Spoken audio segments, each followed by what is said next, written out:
ভাইয়া এআই দি একটা ট্রফি বানায় আমাদের প্লেয়ারদের হাতের ভিতরে তুলি দেয়। আসলে জাকির আলী অনেকের মতো ফিনিশার প্রত্যেকটা দেশে দরকার, প্রত্যেকটা ক্রিকেট টিমে দরকার। टाइगर्स के अगेंस्ट तो यही टीम रहेगी। लेकिन एक सेकंड ঢল ঘটেছে নেটে পাকিস্তানের কাছে দুর্বল পারফরমেন্সের পর বাংলাদেশের ক্রিকেটার ও কোচদের বিরুদ্ধে নেটে তীব্র প্রতিক্রিয়া উঠেছে।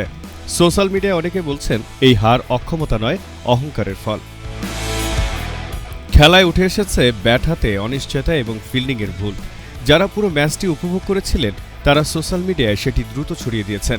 কেউ কেউ লিখেছেন দলের আদর্শ মানসিকতা দরকার, আবার কেউ কেউ লিখেছেন পরিকল্পনার অভাব, অধিনায়কের সিদ্ধান্তে দুর্বলতা এবং অভিজ্ঞ ক্রিকেটারদের আত্মবিশ্বাসগত সমস্যা নিয়ে। ম্যাচে টস জিতে আগে বোলিং নিয়েছিল বাংলাদেশ। বোলাররা শুরুতেই ম্যাচের নিয়ন্ত্রণ এনে দিয়েছিলেন। তাসকিন আহমেদ 4 বলের মধ্যেই ফারহানকে ফেরান। পরে রিশাদ, শেখ মেহেদী আর মুস্তাফিজ মিলে পাকিস্তানের টপ অর্ডার গুটিয়ে নেন।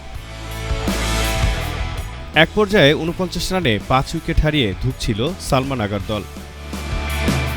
কিন্তু শেষ দিকে মোহাম্মদ হারিসের 23 বলে 31 ও নওয়াজের 15 বলে 25 রানে ভর করে পাকিস্তান দাঁড় করায় 135 রানের চ্যালেঞ্জিং সংগ্রহ।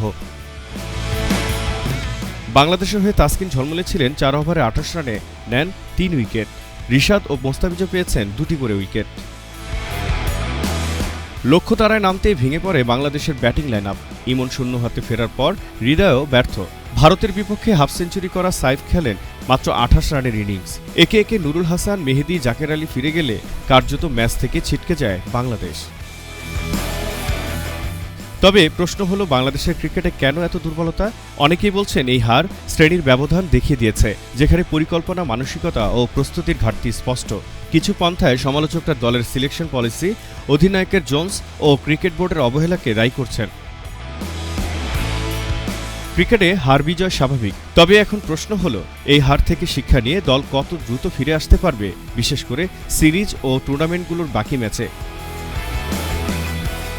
এশিয়া কাপের সুপার 4-এর ৫ম ম্যাচে বাংলাদেশকে 11 রানে হারিয়ে ফাইনালে উঠেছে পাকিস্তান। তাতে 41 বছরের ইতিহাসের প্রথমবার ভারত পাকিস্তান ফাইনাল খেলা দেখতে যাচ্ছে এশিয়া কাপ। 28 সেপ্টেম্বর দুবাই আন্তর্জাতিক স্টেডিয়ামে শুরু হবে ফাইনাল খেলা।